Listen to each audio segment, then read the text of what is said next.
kakati what am I trying to show you nkolaba nti abantu abumbe bakalaba abantu fe twabalabadde ne bategeera n'embeera zaffe nze muntu asobola kuja nenkuwagira ku kyokola nenteekamu sente zange nesikusaba nti onzirize nengenda.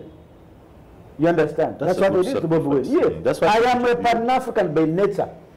Sikola bintu njagala kufunamu nkola bintu because I see and I think nti bijja kuyamba society enkya. So Bobi Wine abamu ku bazimba political career Bobi Wine, I am one of them. Nawe natamwa politics in Uganda. You know why? Tell me. Uganda there is no politics. It is a politics. Guno omutwe gwo kifuuka kisayo kya mupiira ky'ababyabufuzi kuzanyirako. Nata nasambira kakapira nawangula nateba golo nagenda. Encha nomulinda after 5 years nakoma irumba akasawo kakyali okali jangu tusambe nasamba nagenda. Africa and Uganda in particular, what we are practicing is a politics.